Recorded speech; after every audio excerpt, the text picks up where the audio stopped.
Next हम बात करते हैं यार जो 3 जुलाई 2026 की करंट अफेयर माइंड मैप्स की।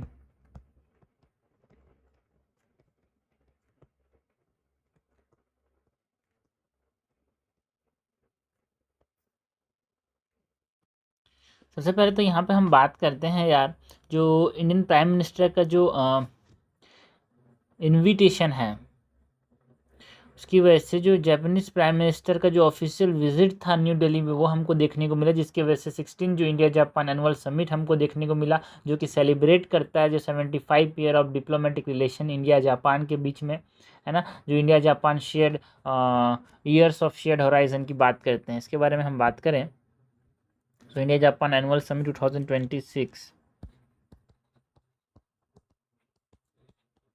इंडिया जापान एनुअल समिट 2026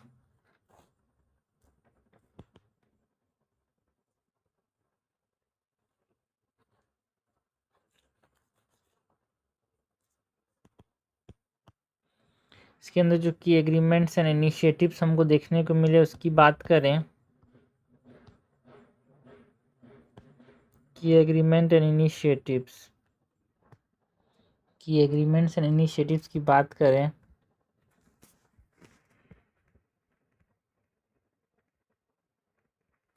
की agreements and initiatives, so Indo Pacific cooperation की बात की गई यार,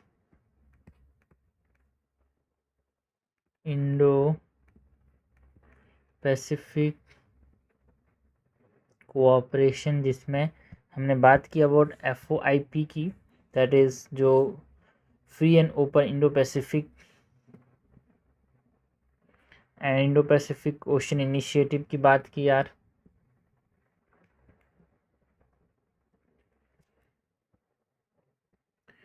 है ना, जो 10 year road map and $8 billion का इन्वेस्टमेंट की बात की यहाँ पे, है ना, किसके अंदर इकोनॉमिक कोऑपरेशन की बात की गई।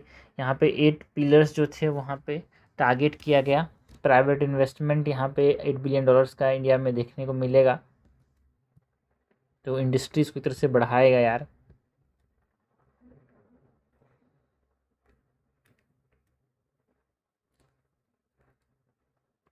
Ten year road map and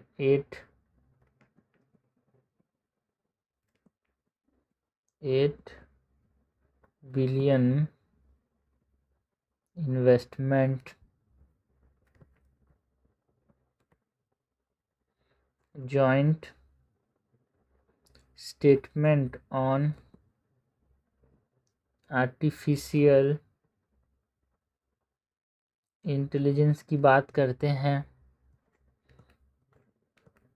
and जो ट्रेड एंड इन्वेस्टमेंट जो कॉम्प्रिहेंसिव इकोनॉमिक पार्टनरशिप एग्रीमेंट जो इंडिया जापान का है उसको रिव्यू किया गया।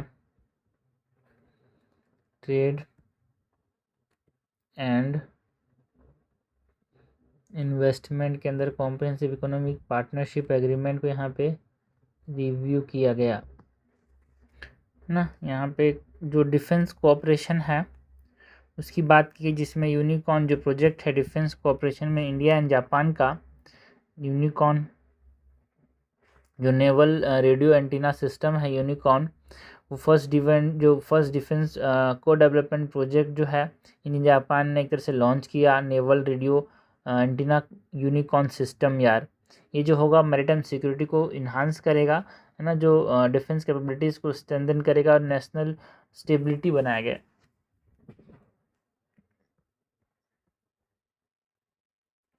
डिफेंस कोऑपरेशन की बात करें, unicorn project, health care and life science agreement यहाँ पे किया गया इंडिया जापान के बीच में। Health care and life science agreements India Japan का जो बायोगैस इनिशिएटिव है वो हमको देखने को मिला यार।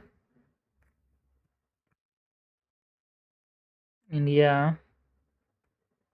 जापान बायोगैस इनिशिएटिव, एमएसएमई की बात करें, एमएसएमई एंड जो स्टार्टअप्स हैं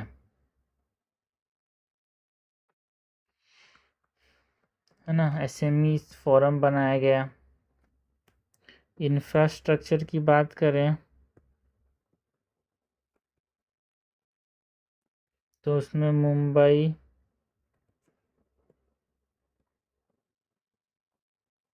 अहमदाबाद में HSR जो है ना, वो बनाया जाएगा ऐसा बोला गया।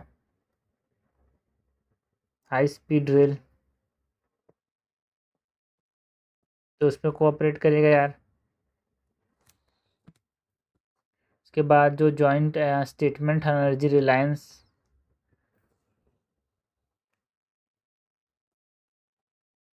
जॉइंट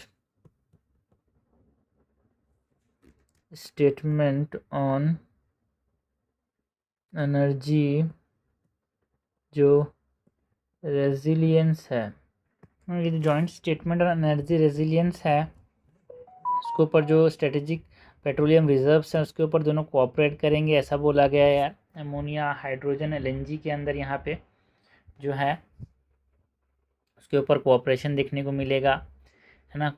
एंड स्ट्रेटेजिक कोऑपरेशन की बात कर रहे हैं यहाँ पे। ऑल्सो जो मैरीटाइम एनर्जी ट्रांसपोर्ट है उसमें जापान का जो सपोर्ट रहेगा वो देखने को मिलेगा यार। ऑल्सो जो इंडिया का जो मेंबरशिप है international energy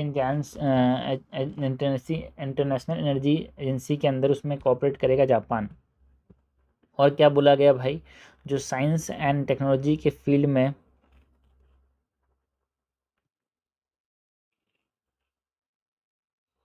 science and technology के फील्ड में साइंस एंड टेक्नोलॉजी के फील्ड में यहाँ पे हम क्वांटम एंड लूपेक्स की बात करते हैं। इस सब चीज़ों में यहाँ पे कोऑपरेट करेगा जापान यार। लाइक जो ल्यूपेक्स है, स्पेस एक्सप्लोरेशन मिशन है, इसके अंदर जो दोनों कंट्री का जो तरह से कोऑपरेशन है वो हमको देखने को मिला। क्वांटम टेक्नोलॉजी की अंदर बात करते हैं। बाकी जो एरिया ऑफ कोऑपरेशन है, ये तो मेन जो एग्रीमेंट एंड इनिशिएटिव जो इंडिया जापान, उसके बारे में बात की जाओ तो area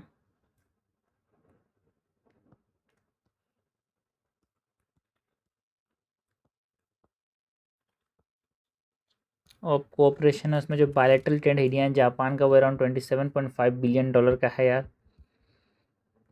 bilateral trade off India Japan is around $27.5 billion. Multinational governance की बात करें तो इंडिया जापान क्वाड का मेंबर है, यूएनएससी में एक तरह से दोनों मेंबर हैं यार।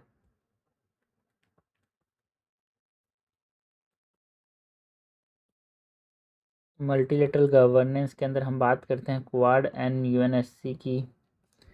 Digital partnership and semi conductors में दोनों का यहाँ पे देखने को मिला है यार कोऑपरेशन।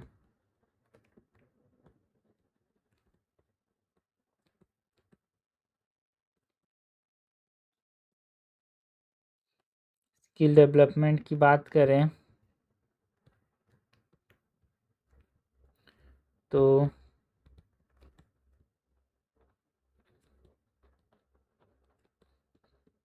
जिम एंड जैक की बात करते हैं। स्किल डेवलपमेंट में जिम एंड जैक जो है, जिम मतलब क्या, जो इंडिया जापान का जो इंस्टीट्यूट ऑफ मैन्युफैक्चरिंग है उसके अंदर दोनों कोऑपरेट करते हैं यार। Also Japan and done courses जो है वो इंडियन इंजीनियरिंग कॉलेज में देखने को मिल रहा है। तो ये हमने एरिया ऑफ कोऑपरेशन की बात की। बाकी जो इंडिया जापान के जो रिलेशंस हैं, यहाँ पे जो एनुअल समिट हुआ वहाँ पे जो चैलेंजेस हैं, मेन चीज़ें उनको हम समझें।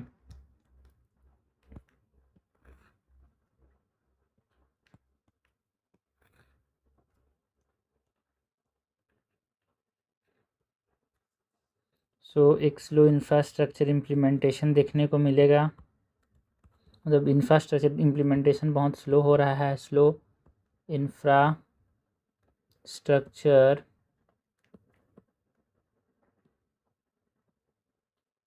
इम्प्लीमेंटेशन और जो परसिस्टेंट जो ट्रेड इम्बैलेंस है वो भी बरकरार है यार, उतना ज़्यादा ठीक से ट्रेड हो नहीं रहा है। परसिस्टेंट ट्रेड, जो रेगुलेटरी एंड टैक्सेशन का जो कंसर्न है वो एक चैलेंज है यार, है ना। रेगुलेटरी एंड जो टैक्सेशन कंसर्न है, बिकॉज जो जापान के जो इन्वेस्टर्स हैं वो ग्रेटर पॉलिसी स्टेबिलिटी चाहते हैं यार, फास्टर डिस्प्यूट रेजोल्यूशन चाहते हैं, सिंपल टैक्सेशन चाहते हैं। बट हमारे पास इंडिया के अंदर थोड़ा सा दिक्कत है, इसीलिए अगर हम इसको सुधारते हैं कि रेगुलेटरी फ्रेमवर्क अच्छा करते हैं, प्रिडिक्टेबल रेगुलेटरी फ्रेमवर्क, तो हमारे पास इन्वेस्टमेंट को एक्सपांड कर सकते हैं इंडिया में। सो रेगुलेटरी एंड टैक्सेशन कंसर्न्स। इसके बाद हम बात करें अबाउट डाइवर्जेंट जो स्ट्रेटेजिक प्रायोरिटीज़ हैं, उसकी दोनों का डिफरेंट स्ट्रेटेजिक प्रायोरिटीज़ हैं यार। लाइक यहाँ पे जो इंडिया जो है वो स्ट्रेटेजिक ऑटोनॉमी की बात करता है, जापान जो है सिक्योरिटी अलायंस की बात करता है विद यूनाइटेड स्टेट्स, जो कि जैसे डिफरेंसेस क्रिएट करता है यार दोनों के बीच में। तो ये है, बाकी जो जियोपॉलिटिकल रिस्क है फ्रॉम चाइना वो तो बहुत बड़ा चैलेंज है यार।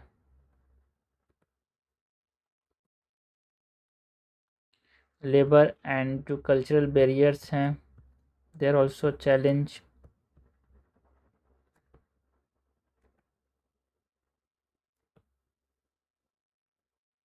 जापान का जो डेमोग्राफिक चैलेंज है, मतलब वहाँ पे बूढ़े लोग जो ज़्यादा हैं, ओल्ड एज पॉपुलेशन देखने को मिल रहा है। जापान डेमोग्राफिक चैलेंज के अंदर जो जापान का जो एजिंग पॉपुलेशन है, जिसकी वजह से labour shortage and slow economic growth हो रहा है, उसकी वजह से future investment economic engagement India के साथ बहुत ज़रूरी है जापान के लिए भी यार। ठीक है, इसके बाद अगर हम बात करें सिग्निफिकेंस ऑफ द पार्टनरशिप है, ठीक है चैलेंजेस हो गए भाई, लेकिन ये जो पार्टनरशिप का क्या महत्व है हमारे लिए। सो सिग्निफिकेंस की बात करें,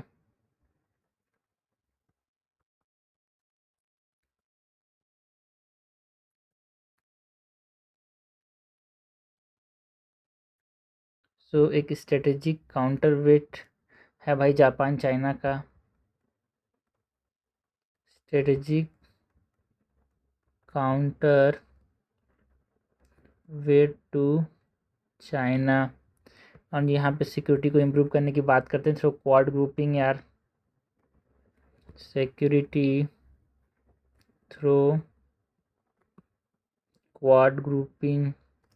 बाकी जो डिज़ास्टर रिस्क रिडक्शन एक्सपर्टीज़ रखता है यार जापान, तो उससे हमको सीखने को मिलेगा disaster risk reduction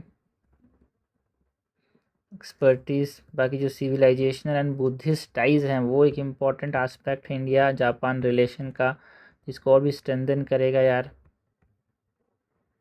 civilisational and Buddhist ties. Global strategic significance की बात करें, ग्लोबल स्ट्रेटेजिक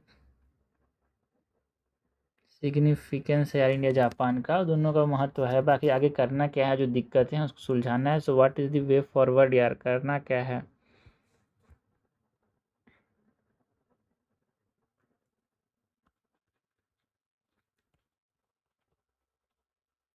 तो इंफ्रास्ट्रक्चर प्रोजेक्ट को यहाँ पे तेज़ी करने की ज़रूरत है यार, फास्ट ट्रैक करना होगा। Fast track infrastructure projects, economic integration को और भी ज़्यादा डीपेन करना होगा। डीपेन इकोनॉमिक इंटीग्रेशन, जो स्ट्रेटजिक एंड डिफेंस टाइज है उसको और भी ज़्यादा स्ट्रेंथन करने की ज़रूरत है।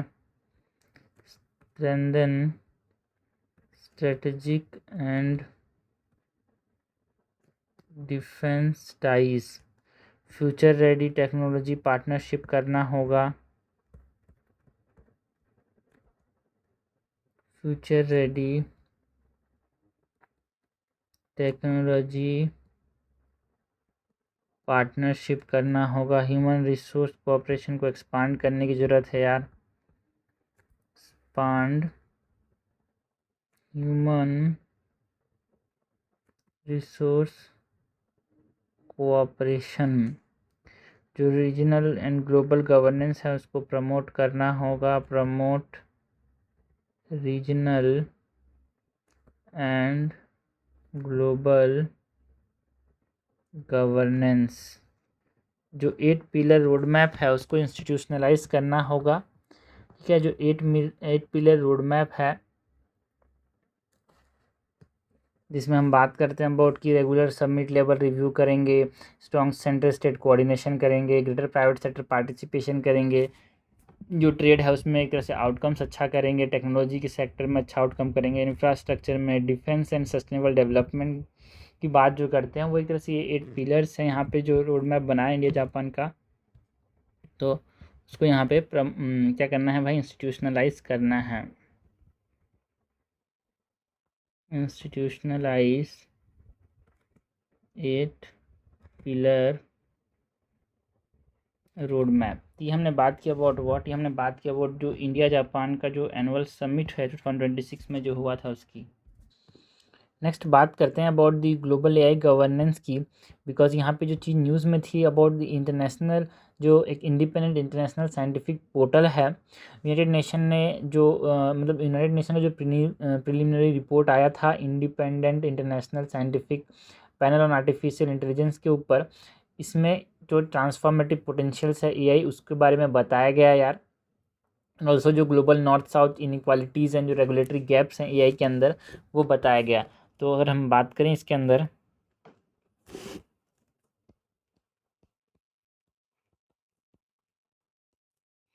Global AI governance and India की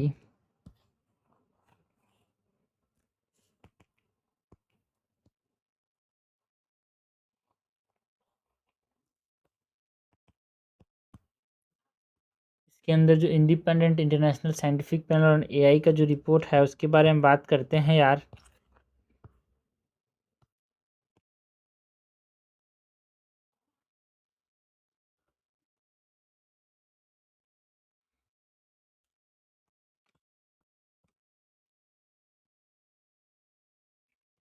independent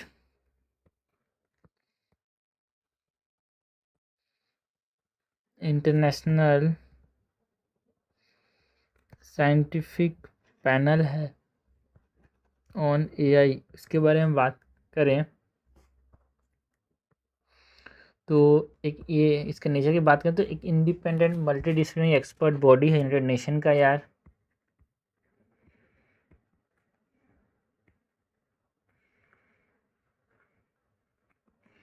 independent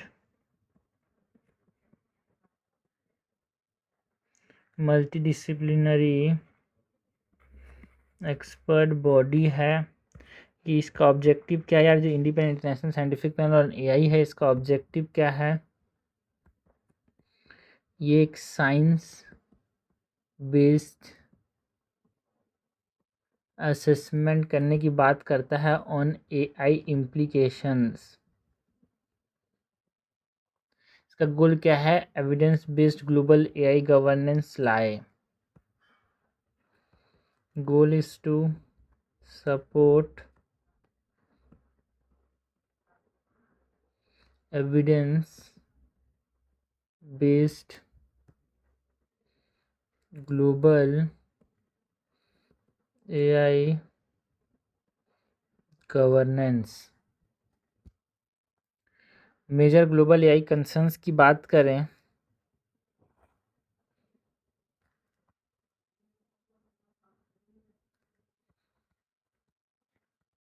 major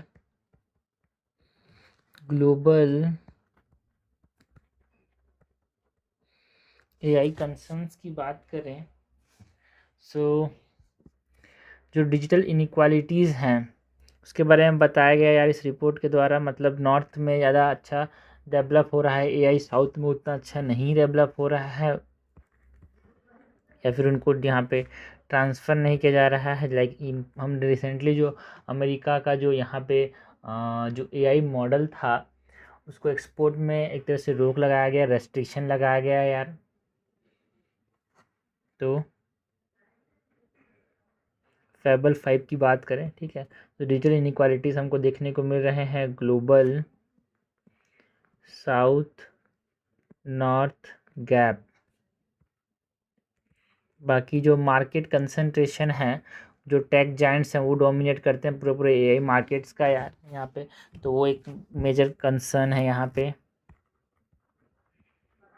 market concentration की बात करें सो जो टेक जायंट्स हैं वो डोमिनेट कर रहे हैं यार। इंफॉर्मेशन इंटीग्रिटी की बात करें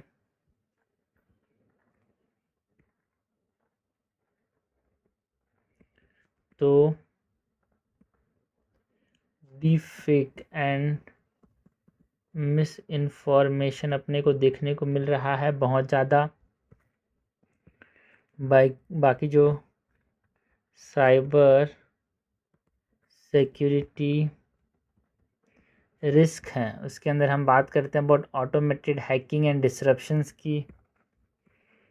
ऑटोमेटेड हैकिंग के जो चांसेस बढ़ रहे हैं एआई की वजह से, एंड जो डिसरप्शंस हो रहा है साइबर सिक्योरिटी में, तो वो एक कंसर्न है एआई का यार। एथिकल चैलेंजेस की बात करें वो हमको देखने को मिल रहे हैं, जिसमें जो बायस है एंड लैक ऑफ ट्रांसपेरेंसी है वो क्या है, एक इम्पॉर्टेंट कंसर्न है यहाँ पे। एंड इकोनॉमिक डिसरप्शंस की फॉर्म में अगर बात करें तो जो एआई है वो जॉब को डिस्प्लेस कर दे रहा है, फाइनेंशियल रिस्क, लोगों के पास नौकरी नहीं रहेगा तो फाइनेंशियल रिस्क आ रहा है यार। तो ये इकोनॉमिक डिसरप्शंस इसके अंदर job displacement and financial risk देखने को मिल रहा है। बाकी मेजर कंसर्न के बाद जो चैलेंजेस हैं एआई के अंदर, challenges for India,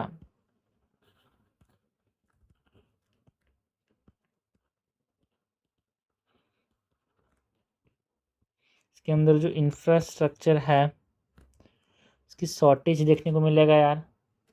computing power का जो इंफ्रास्ट्रक्चर शॉर्टेज है, लाइक हमारे पास जीपीयूज नहीं है, कंप्यूटर पावर की कमी है, तो यहाँ पे कैसे एआई इंफ्रास्ट्रक्चर, तो इसी के ऊपर मेन रिलाई करता है। अगर इसकी कमी रही तो इंफ्रास्ट्रक्चर हम कैसे डेवलप करेंगे यार एआई के लिए। इंफ्रास्ट्रक्चर की बात करें तो जो शॉर्टेज है ऑफ कंप्यूटिंग पावर और जीपीयूज, स्ट्रेटेजिक ऑटोनॉमी की बात करें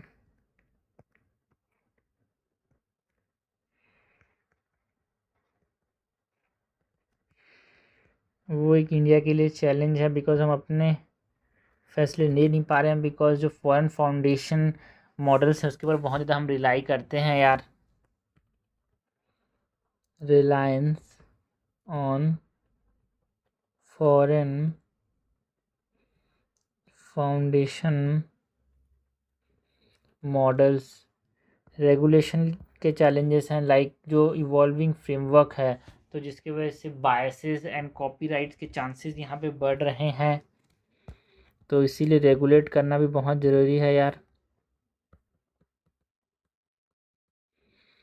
इवॉल्विंग फ्रेमवर्क की बात करें फॉर बायस एंड इंजीनियर्स, है ना, मतलब जो इवॉल्विंग फ्रेमवर्क है for bias and copyrights, skill gap दिख रहा है भाई हमको। स्किल गैप मतलब क्या, जो एआई रिसर्चर्स की कमी है इंडिया में, इंजीनियर्स की कमी है। बाकी ब्रेन ड्रेन इंडिया से लोग जो है आईआईटी से करके यूएस में चले जाते हैं यार, वहाँ पे सेवा देते हैं, वहाँ पे अपना बुद्धि देते हैं। तो ये सब चीज़ को ये सब चीज़ को हमको ना टैकल करना होगा। Shortage of researchers and engineers. Data diversity की बात करते हैं, डाटा डाइवर्सिटी भी एक चैलेंज है। जो इंडियन लैंग्वेजेस हैं उनका रिप्रेजेंटेशन बहुत कम हो रहा है एआई में। Under representation is also a challenge यार for India. Under representation of Indian languages. Sustainability challenge भी है, मतलब यहाँ पे एआई को चलाने के लिए बहुत ज़्यादा वाटर कंजप्शन होता है फॉर कूलिंग यार, बहुत ज़्यादा एनर्जी की ज़रूरत पड़ती है, जो कि यहाँ पे हमारे पास थोड़ी लिमिटेशंस है। तो ये सबको हमको फुलफ़िल करना पड़ेगा, टैकल करना पड़ेगा। तो सस्टेनेबिलिटी चैलेंज की बात करें तो AI infrastructure need high energy and water consumption. बाकी जो इंडिया का जो एआई इनिशिएटिव है उसके अंदर क्या क्या बोला गया इसके बारे में हम बात करें। इंडियाज एआई इनिशिएटिव, तो जो इंडिया एआई मिशन है वो इकोसिस्टम सपोर्ट एंड स्किलिंग की बात करता है यार। हमको इकोसिस्टम बनाना है एआई के लिए, लोगों को स्किल देना है regarding AI. So India AI mission की बात करें तो इकोसिस्टम सपोर्ट एंड स्किलिंग की बात करते हैं। जो इंडिया एआई कंप्यूट फैसिलिटी है, इंडिया एआई कंप्यूट फैसिलिटी, जिसके अंदर हमारे पास जीपीयू एक्सेस दिया गया टू द रिसर्चर्स, मतलब एक्सेस जो दिया गया फॉर रिसर्चर्स, वो एक तरह से इंडिया का एआई इनिशिएटिव रहा है यार। जो ग्राफिक प्रोसेसिंग यूनिट का जो एक्सेस दिया गया फॉर रिसर्चर्स। नेक्स्ट यहाँ पे डीपीडीपी एक्ट की बात करें 2023 में जो आया था डीपीडीपी एक्ट, है ना, data protection data privacy act. इसके अंदर लीगल फ्रेमवर्क बनाया गया फॉर डाटा प्रोटेक्शन यार।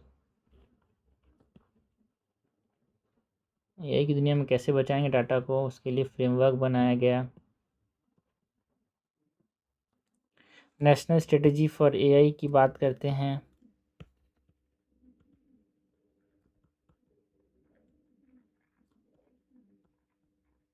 जिसमें हेल्थ केयर एंड एग्रीकल्चर के ऊपर फोकस किया गया, क्या इस्तेमाल कर सकते हैं एग्रीकल्चर एंड हेल्थ केयर में एआई का यार, और भी ज़्यादा अच्छा चीज़ अच्छा करने के लिए हेल्थ केयर एंड एग्रीकल्चर को। भारत जन मिशन की बात करें तो जो भारत जन मिशन है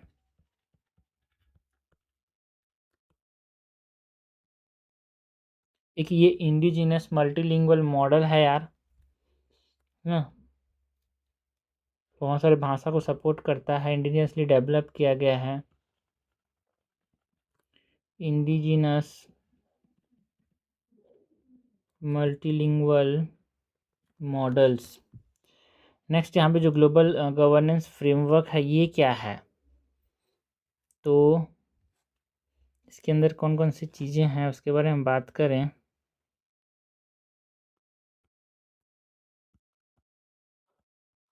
ग्लोबल गवर्नेंस फ्रेमवर्क्स, तो जो ग्लोबल डिजिटल कॉम्पैक्ट है वो इंटरनेशनल कोऑपरेशन की बात करता है, इसी फ्रेमवर्क के अंदर आता है ये ग्लोबल डिजिटल कॉम्पैक्ट। ये इंटरनेशनल कोऑपरेशन करता है। इसको रिकमेंडेशन की बात करें तो फर्स्ट ये जो है ग्लोबल गवर्नेंस फ्रेमवर्क के अंदर यूनेस्को के रिकमेंडेशन पे फर्स्ट ग्लोबल एथिक्स फ्रेमवर्क बनाया गया, पहला ग्लोबल एथिक्स फ्रेमवर्क बनाया गया। बाकी जो GPAI है, GPAI का फुल फॉर्म क्या है भाई? Global partnership on artificial intelligence जो है कि क्या करने की बात करता है? कोलैबोरेशन ट्रस्टवर्दी AI के अंदर मल्टी स्टेक होल्डर कोलैबोरेशन की बात करता है। मल्टी स्टेक होल्डर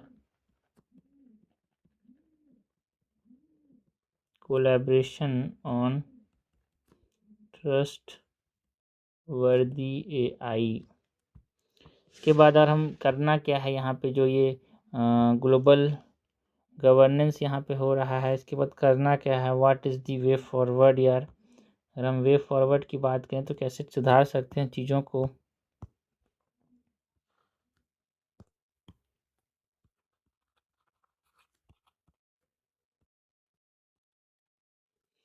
तो इंडिजिनस AI इकोसिस्टम को स्ट्रेंथन करने की ज़रूरत है। Strengthen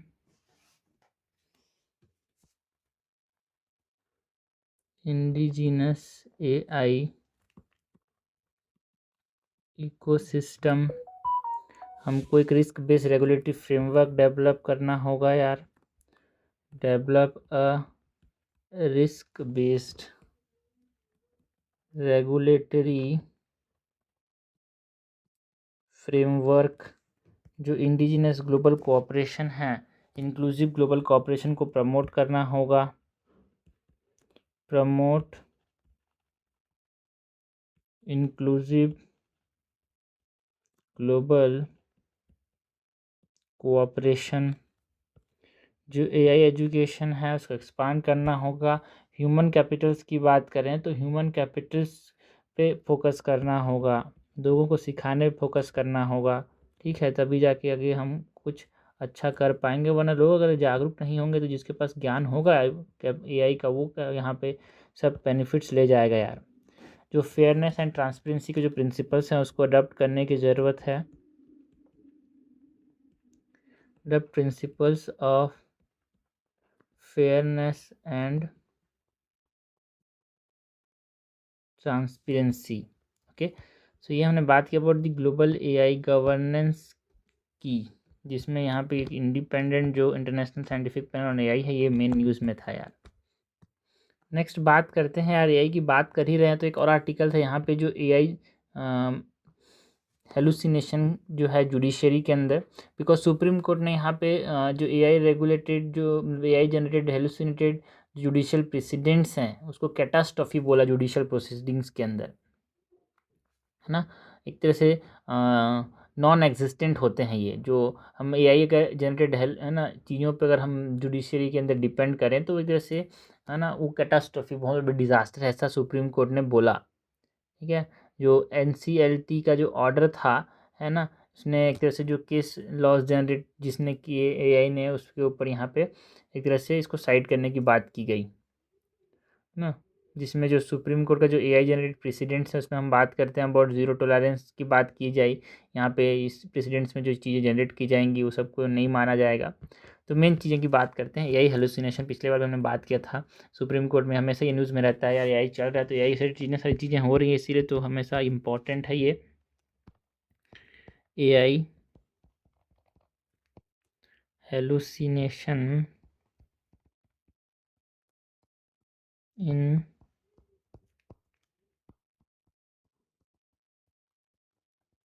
judiciary. AI हेलुसिनेशन इन जुडिशियरी। तो सबसे पहले तो अंडरस्टैंड करते हैं कि भाई AI हेलुसिनेशन होता क्या है। क्या होता है भाई ये AI हेलुसिनेशन?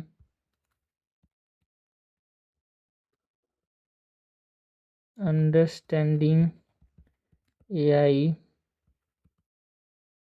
हेलुसिनेशन, तो पहले बात तो जो फैब्रिकेटेड इंफॉर्मेशन जो प्रेजेंट किए जाते हैं मिलजुल के जो प्रेजेंटेशन ऐसे तोड़ फोड़ के जो इन्फॉर्मेशन को यहाँ पे ऑथेंटिक बताया जाता है उसको हम क्या बोलते हैं?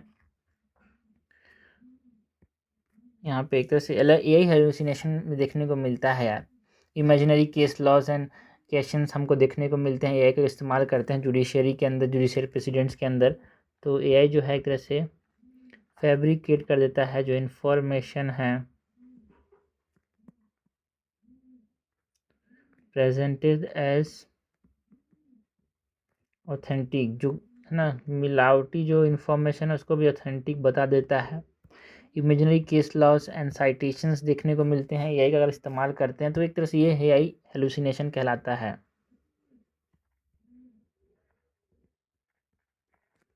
Imaginary case laws and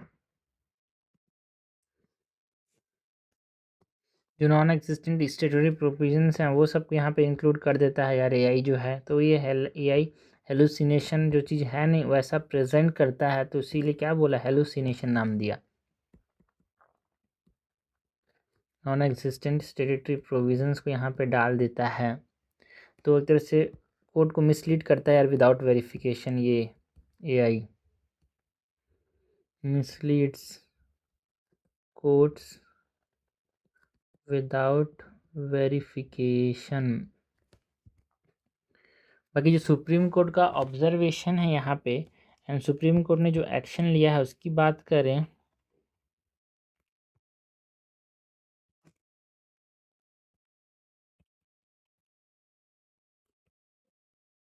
supreme court observation and actions की बात करें तो एक ये जो फिक्सियस प्रेसिडेंट्स हैं जो प्रेजेंट किए जा रहे हैं उसको कैटास्ट्रॉफी बोला। ये एक तरह से बहुत बड़ा विनाशकारी है ऐसा बोला। फिक्सियस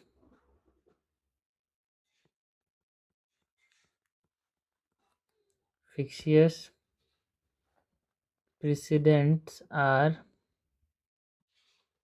labeled as catastrophic। जो एनसीएलटी है, नेशनल एनसीएलटी का फुल फॉर्म क्या है भाई, यहाँ पे नेशनल कंपनी लॉ ट्रिब्यूनल हो गया। तो जो एनसीएलटी है इसके ऑर्डर को असाइड किया गया फॉर साइटिंग फेक न्यूज़ यार। ऑर्डर को साइड में रख दिया गया for citing fake news. And जो बीसीआई की जो बीसीआई ने डायरेक्ट किया कि हमारे पास एक एआई गाइडलाइंस यहाँ पे फॉर्मुलेट करेंगे, है ना। जो बीसीआई है दैट इज़ जो बार काउंसिल ऑफ इंडिया है, उसने यहाँ पे डायरेक्ट किया कि एआई गाइडलाइंस फॉर्मुलेट करो यार, है ना, जो कि एक तरह से लीगल प्रैक्टिस के अंदर कैसे इस्तेमाल करना है आर्टिफिशियल इंटेलिजेंस को। Bar Council of India directed to formulate AI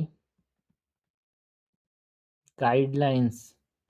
also हमको जो judicial integrity and public trust है उसको समझना है कि वो बहुत ज़रूरी है। तो एआई जो है एक तरह से इसके अंदर थ्रेट का काम करता है, threat to judicial integrity and public trust. बाकी जो ह्यूमन जजमेंट्स हैं वो तो इरिप्रेसिबल है ऐसा बोला गया यार। ठीक है, एआई को इस्तेमाल करना, लेकिन ह्यूमन जो होंगे वो सेंटर में होंगे। So human judgements remain इरिप्रेसिबल।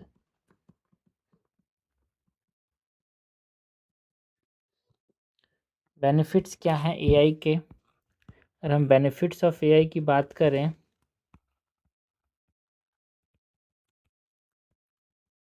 तो यहाँ से अपने को जुडिशियल एफिशिएंसी को ये बढ़ाएगा यार।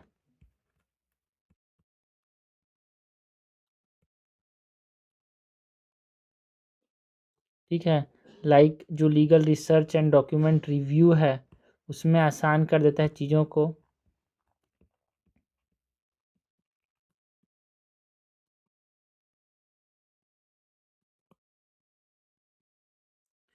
ना। कास्ट सबमिशन करता है, लिस्टिंग में बहुत ज़्यादा हेल्पफुल है यार। कास्ट समराइजेशन एंड लिस्टिंग में बहुत ज़्यादा हेल्पफुल है। बाकी जो एक्सेस एंड मॉडर्नाइजेशन की बात करें,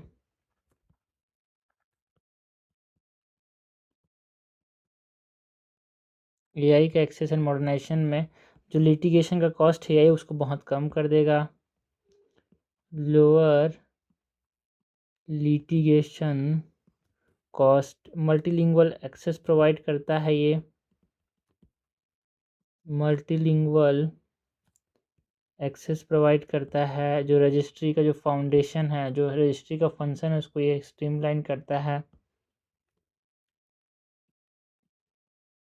स्ट्रीमलाइंड रजिस्ट्री फंक्शंस जो कोड है फॉर ई कोड्स एंड सुवास हो गया, उसको सपोर्ट करता है यार। ठीक है, ये जो एआई है ना, it support E codes and सुवास। जो सुप्रीम कोर्ट का जो है ना विधिक अनुवाद सॉफ्टवेयर है, ठीक है, उन दोनों को ये सब कॉम्प्लीमेंट करता है। Supports for E codes and सुवास। क्या क्या मेजर कंसर्न्स हैं यहाँ पे एआई का अगर इस्तेमाल हो जुडिशरी में, तो जो मेजर कंसर्न्स हैं उसकी बात करें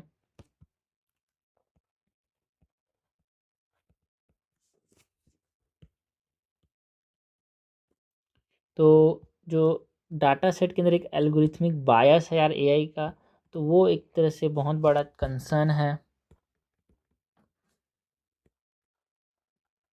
एल्गोरिथमिक बायस इन डाटा सेट्स। बाकी जो ओपेसिटी है, मतलब ब्लैक बॉक्स सिस्टम एक तरह से ये है, तो इसके अंदर ओपेसिटी देखने को मिलता है बिकॉज बहुत सारे जो एडवांस एआई मॉडल्स हैं वो ब्लैक बॉक्स एल्गोरिथम पे काम करते हैं, जो कि एक्सप्लेन नहीं कर पाता जो कंक्लूजन जो आता है आखिरी में। So difficult to explain how conclusion arrive. So opacity of black box system,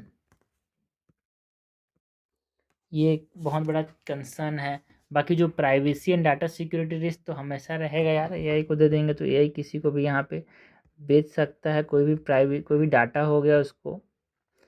privacy and data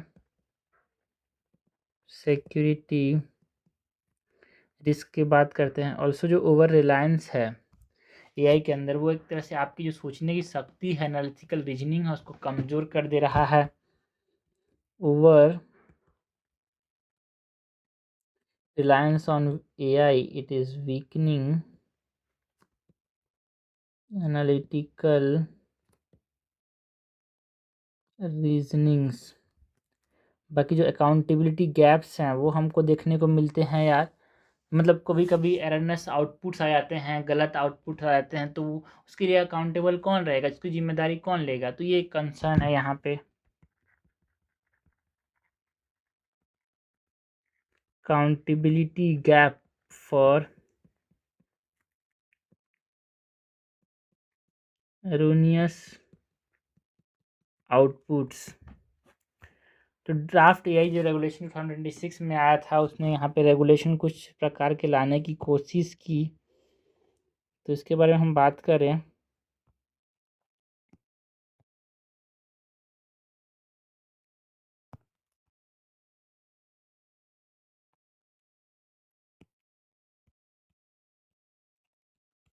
draft AI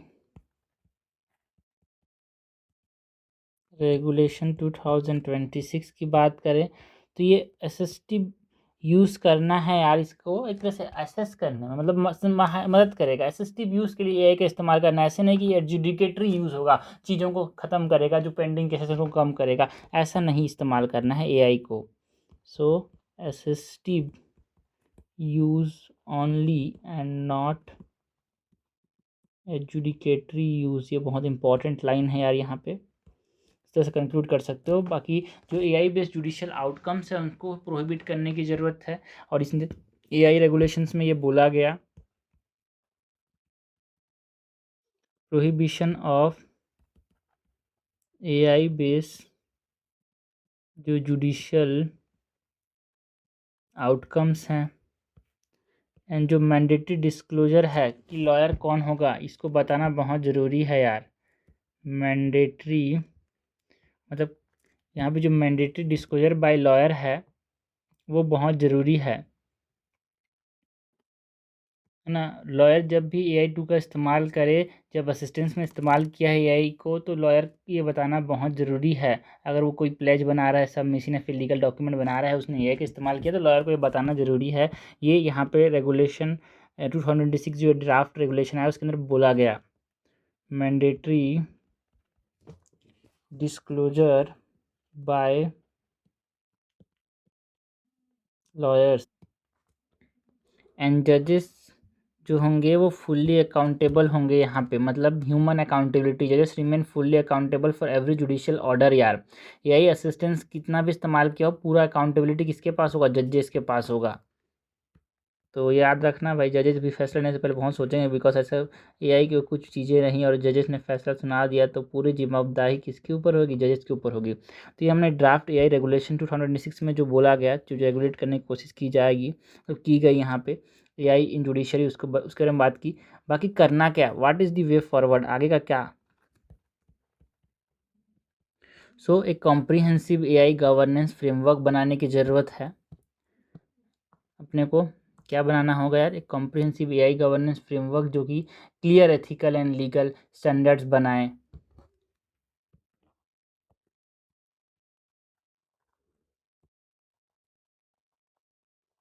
comprehensive AI governance की ज़रूरत है हमको। जो मल्टीलेयर वेरिफिकेशन है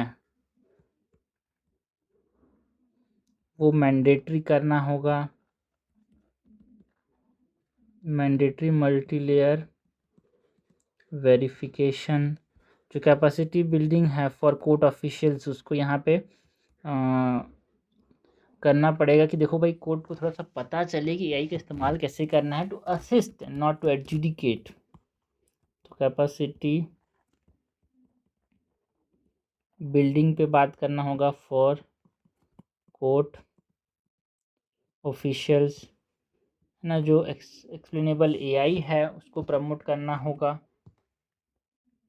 जो एक्सप्लेनेबल AI है उसको प्रमोट करना होगा। प्रमोट एक्सप्लेनेबल AI, जिसको हम XAI बोल रहे हैं। ये जो एक्सप्लेनेबल AI है यहाँ पे, ये reasoning can be audited and independently verified. यार इसके अंदर यहाँ पे वेरीफाई किया जा सकता है। को जो डाटा गवर्नेंस है उसको स्ट्रेंथन करने की ज़रूरत है यार, उसको मानना पड़ेगा। Strengthen data governance and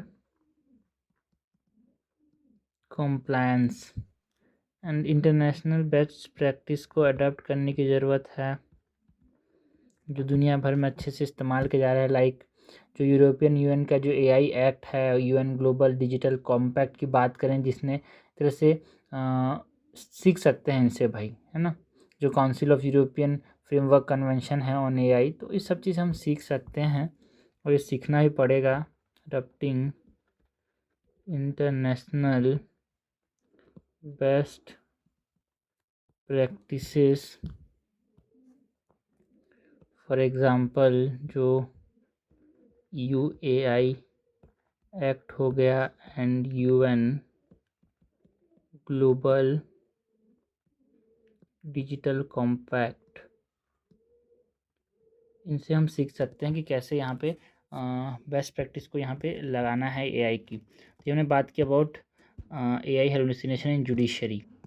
next बात करते हैं अबाउट जो सेंट्रल गवर्नमेंट ने यहाँ अमेंड किया, जो ड्रग रूल्स थे 1945 का, उसको अमेंड किया एंड उसमें यहाँ पे जो स्टेम सेल डिराइव प्रोडक्ट्स हैं उनको लाया गया। जीन थेरेपेटिक प्रोडक्ट्स हो गए, जीनोग्राफ्ट्स हो गए, उसको यहाँ पे लाया गया under the centrally licensed approving authority framework.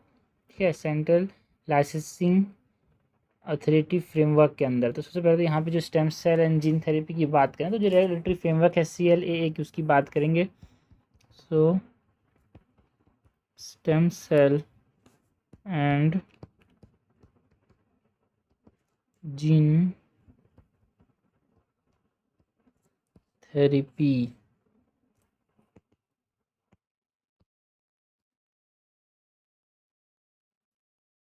Stem cell and gene therapy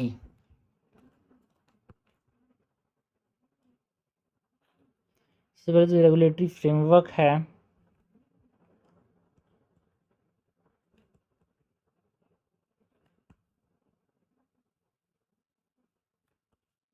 इसमें CLAA की बात करते हैं।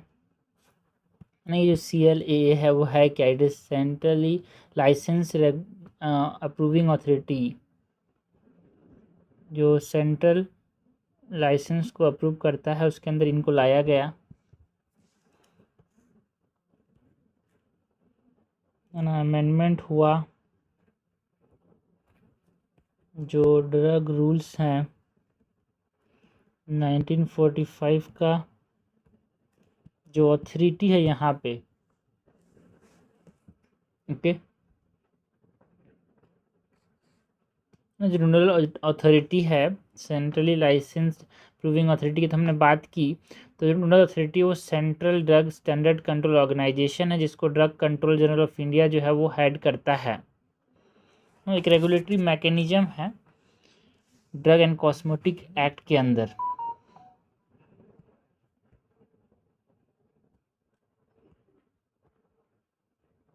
नोडल अथॉरिटी जो है CLAA जो है वो किसके अंदर काम करता है?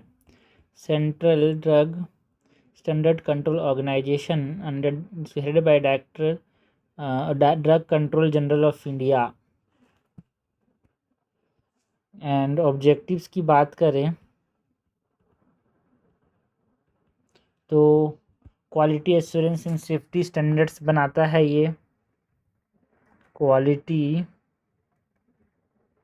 एश्योरेंस एंड सेफ्टी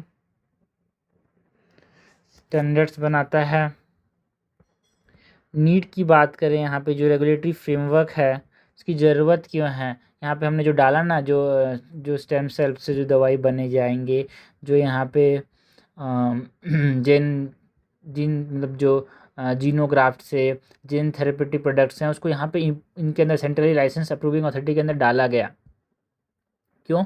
बिकॉज जो टेक्नोलॉजिकल एडवांसमेंट है वो भी करना है, एंड पेशेंट की सेफ्टी है उसको भी ध्यान देना है। उसको देखते हुए CLAA के अंदर सेंट्रल लाइसेंसिंग जो अप्रूविंग अथॉरिटी है उसके अंदर इसको लाया गया। टेक्नोलॉजिकल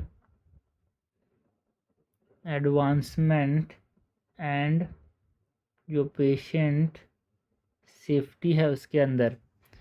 बाकी जो स्टेम सेल थेरेपी है इसकी बात करें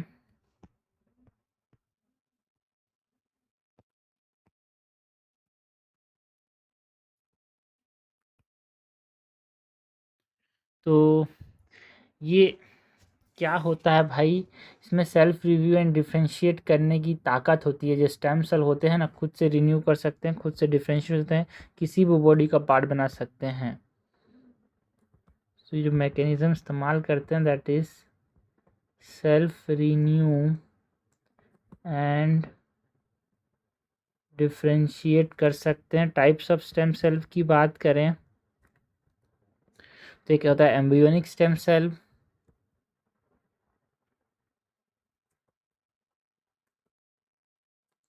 जिसमें ESCs की बात करते हैं। उसके बाद एडल्ट या फिर सोमैटिक स्टेम सेल्स हैं, एंड एक इंड्यूस प्लूरीपोटेंट स्टेम सेल होते हैं। Induce pluripotent stem cells IPSCs। बाकी एप्लीकेशन क्या है यार ये स्टेम सेल थेरेपी का?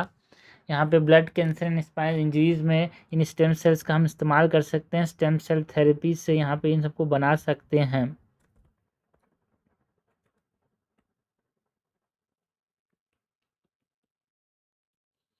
Blood cancer and spinal injuries में। तो ये हमने स्टेम सेल थेरेपी की बात की। उसके बाद हम बात करते हैं about gene therapy. Gene therapy है, यहाँ पे जो मैकेनिज्म इस्तेमाल होता है, जीन की बात होगी। यहाँ पे जीन को मॉडिफाई किया जाता है, रिप्लेस किया जाता है या फिर रिपेयर किया जाता है।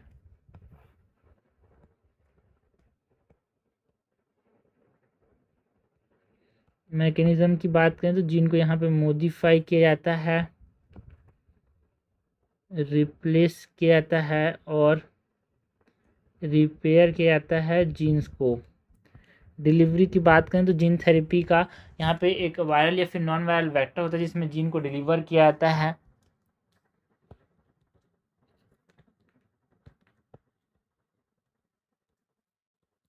डिलीवरी की बात करें तो एक वायरल और नॉन वायरल वेक्टर्स होते हैं इसके अंदर। टाइप्स की बात करें, जीन थेरेपी के कितने टाइप्स होते हैं, तो एक होता है सोमैटिक। क्या सोमैटिक जीन थेरेपी, जो कि जो सोमैटिक सेल्स हैं उसके ऊपर होता है, दिस आर नॉन हेरिटेड यार। एंड एक होता है जर्म लाइन जीन थेरेपी, जो कि हेरिटेबल जो जीन्स होते हैं उसमें यहाँ पे चेंज लाया जाता है। Somatic is non inherited and germ line की बात करें तो वो हेरिटेबल होता है। उसके बाद जो एडवांसेस हमें देखने को मिले कि अब यहाँ पे एक कैंची आ गया, कैंची जो कि किसी तुरंत जीन को काट देगा और डिलीवर कर देगा। क्रिस्पर Cas9 की बात करें एंड जो बेस एडिटिंग होता है वो यहाँ पे एडवांसेस हैं भाई किसके अंदर, जीन थेरेपी। जिसने इसको डिस्कवर किया उसको नोबेल प्राइज़ भी मिला है यार। ठीक है, अब सिंपल हो चुका है बहुत सारी चीज़ें, मतलब बहुत पहले कॉम्प्लेक्स था, बट एक क्रिस्पर Cas9 जो जीन टेक्नोलॉजी है उसके अंदर आइडेंटिफाई करना, कट करना और एडिट करना बहुत आसान हो चुका है। बेस एडिटिंग की बात करते हैं, ये दोनों एडवांसेस हैं जीन थेरेपी में। बाकी चैलेंजेस क्या है कि देखो यार, जो जीन थेरेपी Cas9 आप करा लोगे, इसका कॉस्ट बहुत ज़्यादा है एंड इसके ऑफ टारगेट इफेक्ट्स देखने को मिलते हैं।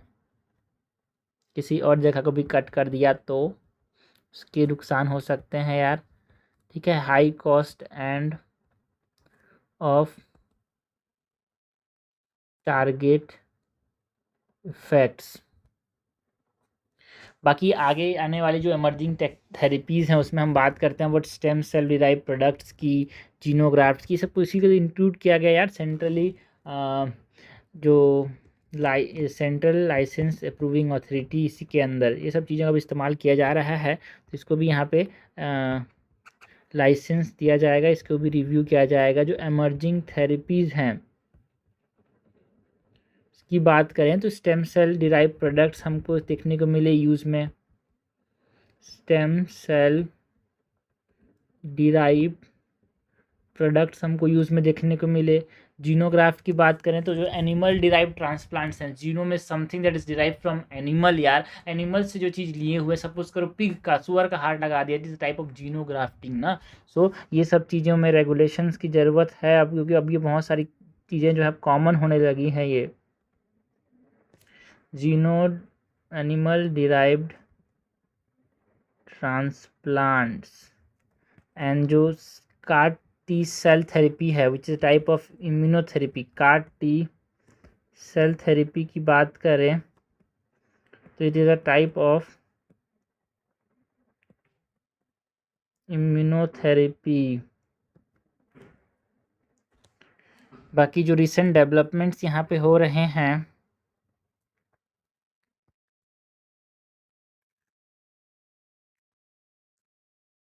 उसकी बात करें, रिसेंट डेवलपमेंट्स की, तो यहाँ पे जो नेक्स्ट CAR-19 जो है वो देखने को मिला, जो कि इंडिया का फर्स्ट इंडिजिनस CAR T है। CAR T क्या होता है भाई, यहाँ जो chimeric antigen receptor T cells हैं, इससे यहाँ पे ये इन्वॉल्व किया जाता है। मतलब जो ब्लड कैंसर से मेनली यहाँ पे जो टी लिम्फोसाइट्स हैं उसको इफेक्टिव कैंसर फाइटर में यहाँ पे बदल दिया जाता है। तो ये सब एडवांसेस हमको देखने को मिल रहे हैं। जो नेशनल बायोफार्मा मिशन है वो भी एक तरह से रिसेंट डेवलपमेंट है यार। ओके, जो नेशनल बायोफार्मा मिशन है उसकी बात करें,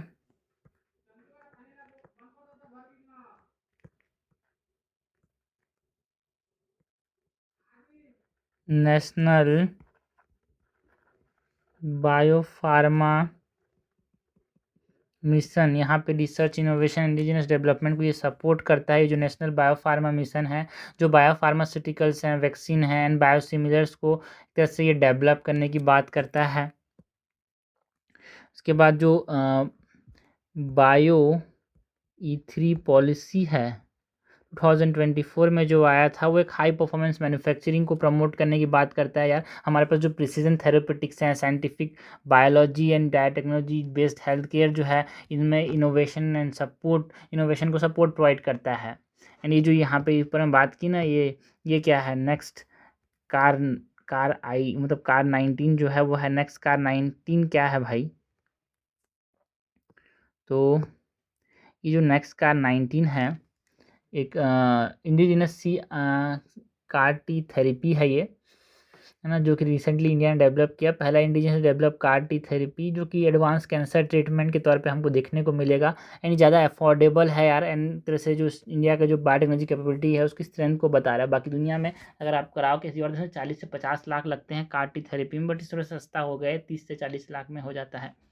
ठीक है, तो ये हमने बात की यार about the stem cell therapies. ये न्यूज़ में इसलिए था बिकॉज इसको यहाँ पे ऐड किया गया किसके अंदर, यहाँ पे जो स्टेम सेल डिराइव प्रोडक्ट्स हो गए, जीन थेरेपेटिक प्रोडक्ट्स हो गए, जीनोग्राफ्ट्स हो गए, उसको सेंट्रली लाइसेंस जो अप्रूविंग अथॉरिटी है उसके अंदर यहाँ पे लाया गया।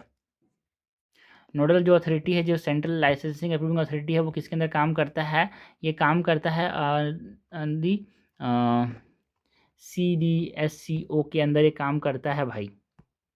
ठीक है, CDSCO जो है वो central drug standard control organisation है, जिसको DCGI जो है drug control general of India जो है वो हेड करता है। नेक्स्ट हम बात करते हैं जो छोटे छोटे टॉपिक्स यहाँ पे न्यूज़ में थे यार प्रीलिम्स से रिलेटेड, उनकी बात करते हैं।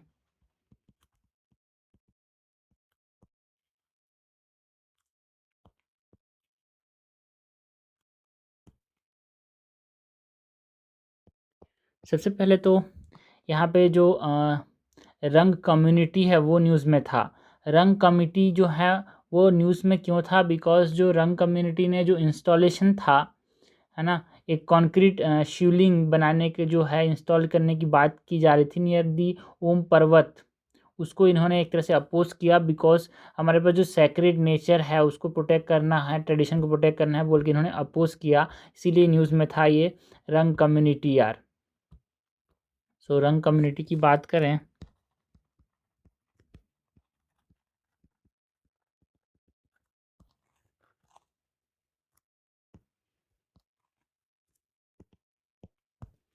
तो इंडिजिनस शेड्यूल ट्राइब है यार ये उत्तराखंड का।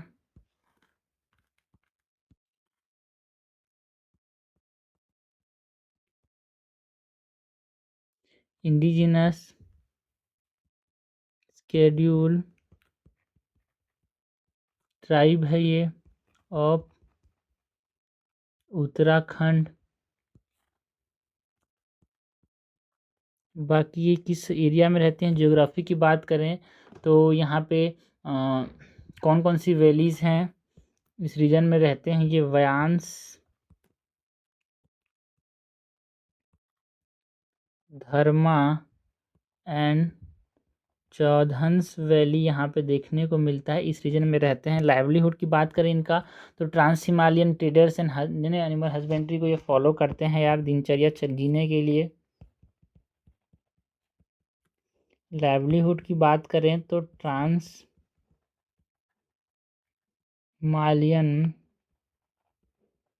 ट्रेडर्स हैं ये and they follow husbandry, animal husbandry. Culture की बात करें रुंगैलो लैंग्वेज कल्चर की बात करें तो रुंगैलो लैंग्वेज ये बोलते हैं एक इम्पॉर्टेंट फेस्टिवल जो ये सेलिब्रेट करते हैं, दैट इज़ कांडली फेस्टिवल यार, है ना। ये जो कांडली फेस्टिवल है ये हर 12 साल में सेलिब्रेट किया जाता है एंड ये बहुत इम्पॉर्टेंट है जो कि यहाँ पे सेलिब्रेट किया जाता है। अब ये समझना ये तिब्बो है ना, ये तिब्बतो बर्मन लैंग्वेज है ये। इसके बाद यहाँ पे जो रिलीजन ये फॉलो करते हैं एनिमिज्म मतलब नेचर वर्शिप करते हैं, इसलिए तो बोल रहे हैं पर्वत को आप मत, पर्वत में शिवलिंग के मंदिर मत बनाओ, ये बोला जा रहा है, ठीक है। तो रिलीजन जो ये फॉलो करते हैं ये एक तरह से एनिमिज्म एंड हिंदुइज्म का एक सिंथेसिस है, मिक्सचर है, nature worship animism and Hinduism का सिंथेसिस है। बाकी जो सस्टेनेबल ट्रांसह्यूमेंस एंड सीड बैंक जो है वो ये इस्तेमाल करते हैं यहाँ पे। समय के साथ जब ठंडा में एक जैसे इधर से उधर चले जाते हैं, अंडरग्राउंड सीड बैंक्स इनके पास ये रखते हैं जिससे सीड को प्रोटेक्ट कर सकें। ट्रांसह्यूमेंस मतलब ठंडी जगह सब, जब ठंडा आता है वैली के समय तो ये ऊपर चले जाते हैं, जब गर्मी का समय आता है नीचे आते हैं, ठीक है। तो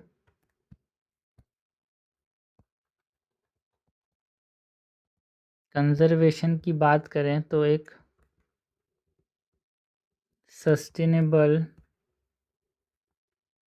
ट्रांसह्यूमेंस एंड ये seed bank, underground seed bank बनाते हैं, ठीक है भाई। तो ये हमने बात की अबाउट रंग कम्युनिटी की। बाकी रंग कम्युनिटी के बाद हम बात करें गल्फ ऑफ एडन की। तो गल्फ ऑफ एडन न्यूज़ में क्यों था, बिकॉज इंडियन आर्मी ने एक तरह से जो पायरेसी अटेम्प्ट था ऑन MV गोल्डन आर्सेनल जो गल्फ ऑफ एडन में था ना, उसको यहाँ पे नाकाम किया। तो इसके बारे में बात करते हैं गल्फ ऑफ एडन के बारे में।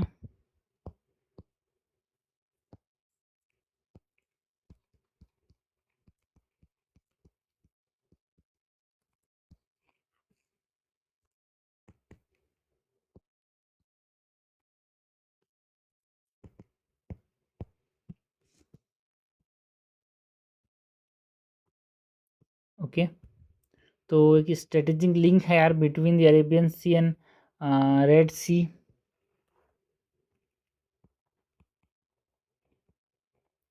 Strategic link between Red Sea and Arabian Sea, ये है गल्फ ऑफ एडन यार, ठीक है। ये गल्फ ऑफ एडन जो है, गल्फ ऑफ एडन जो है वो लिंक है between Arabian Sea and Red Sea. ये हमारे पास जो है हॉर्न ऑफ अफ्रीका है। सो ज्योग्राफी की बात करें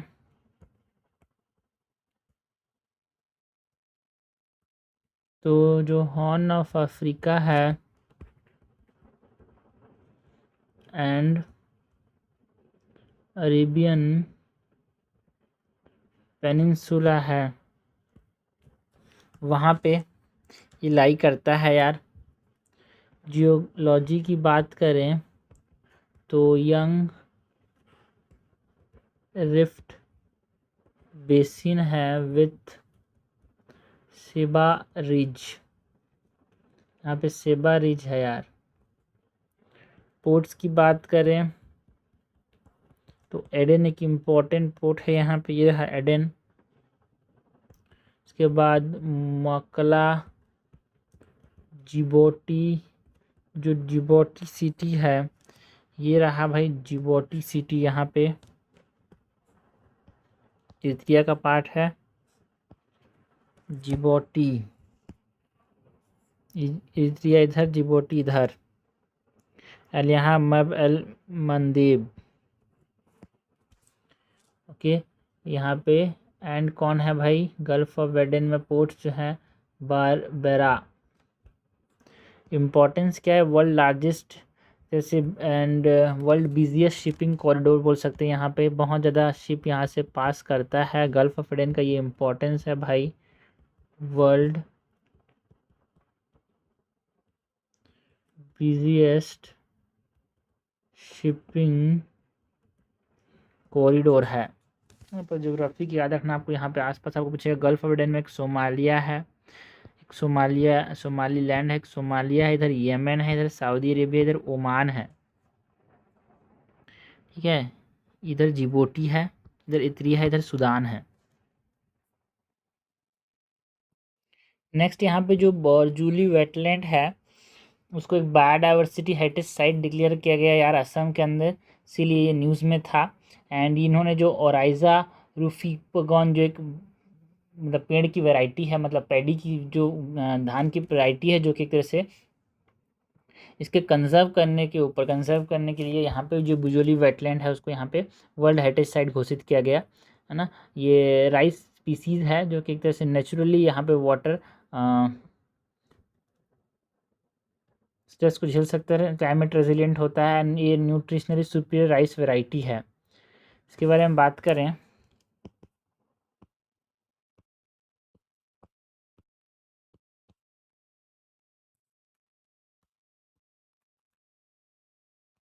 बरजूली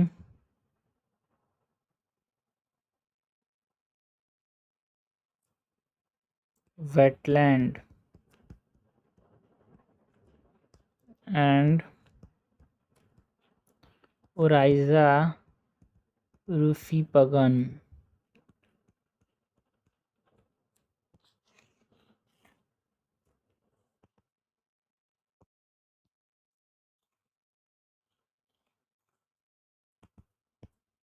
के अंदर बात करें तो स्टेटस है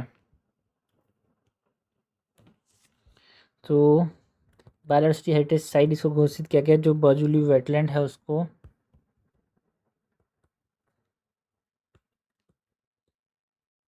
bio diversity heritage site BHS इन असम से घोषित किया गया। बाकी जो लीगल स्टेटस है इसके अंदर, तो ये जो बायोडाइवर्सिटी कंजर्वेशन एक्ट है, मतलब बायोलॉजिकल डाइवर्सिटी एक्ट 2002 है, उसके अंदर इसको एक तरह से डिक्लेयर किया गया है biodiversity heritage site. Section 37 of biological diversity act of 2002 because इन्होंने कंजर्व किया क्या, जो ओराइजा रूफिगॉन है उसको, एक जो कि वाइल्ड एंसिस्टर है जो आज हम कल्टीवेट करते हैं, उस जो राइस उसका एक वाइल्ड एंसिस्टर है।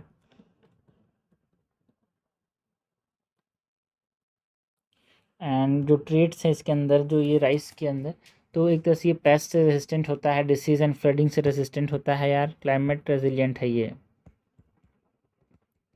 इस राइस वैरायटी के अंदर रेजिस्टेंट है ये पेस्ट, डिसीज एंड फ्लडिंग से। बाकी इसकी वैल्यू की बात करें तो जेनेटिक रिसोर्सेस है ना का इस्तेमाल कर सकते हैं कि किस जेनेटिक रिसोर्स से क्लाइमेट रेजिलिएंट है ना, इसके जेनेटिक रिसोर्स हम क्लाइमेट रेजिलिएंट क्रॉप बना सकते हैं यार। Genetic resources for climate resilient crops. Next बात करते हैं विक्रम 1 की, बिकॉज जो स्काई रूट एरोस्पेस ने अनाउंस किया लॉन्च ऑफ जो मिशन आगमन है ना, जो जैसे ऑर्बिटल टेस्ट किया जाएगा है ना मिशन आगमन के लिए, विक्रम 1 फ्रॉम द श्रीहरिकोटा आंध्र प्रदेश। तो इसके बारे में बात करें, विक्रम 1 एक लॉन्च व्हीकल है,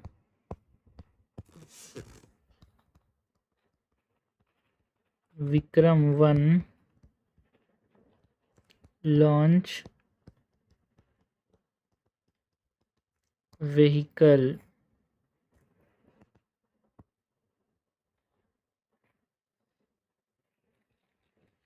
विक्रम 1 लॉन्च व्हीकल है, it is developed by Skyroot Aerospace, it is developed by Skyroot Aerospace. Status की बात करें तो ये इंडिया का फर्स्ट ऑर्बिटर क्लास रॉकेट है यार, it is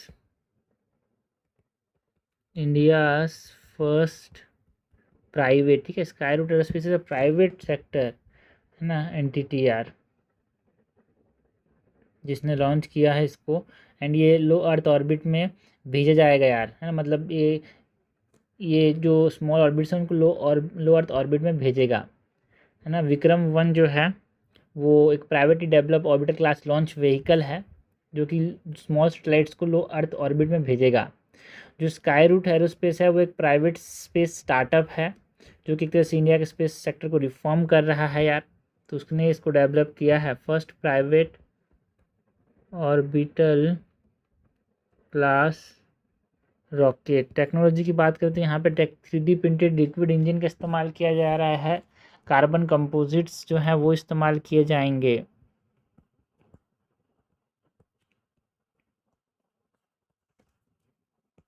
three D printed liquid engine है इसके अंदर, एंड कार्बन कंपोजिट्स का इस्तेमाल किया जाएगा।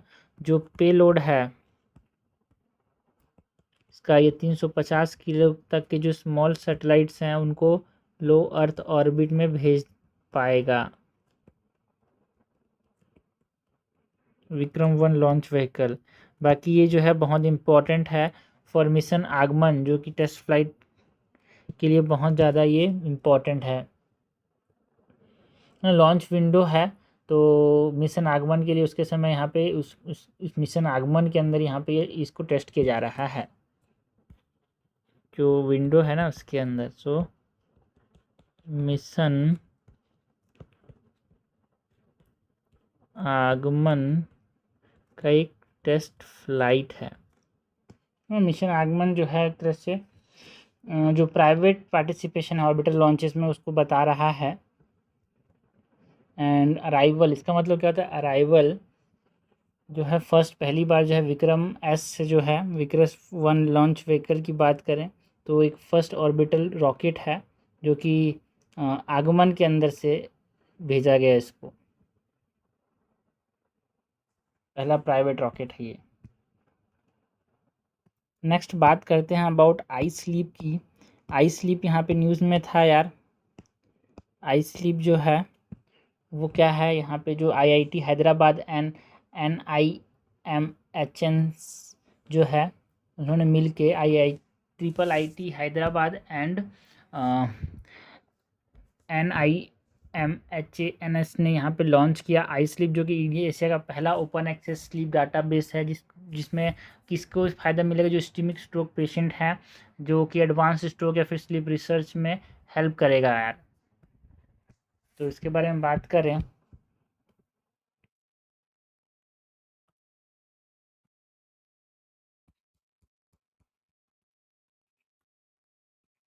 I sleep data set and IMHS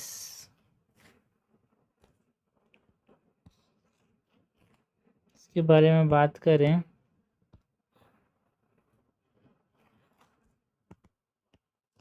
तो डिस्क्रिप्शन की बात करें तो कि ओपन एक्सेस स्लीप डाटाबेस है फॉर इस्केमिक स्ट्रोक्स।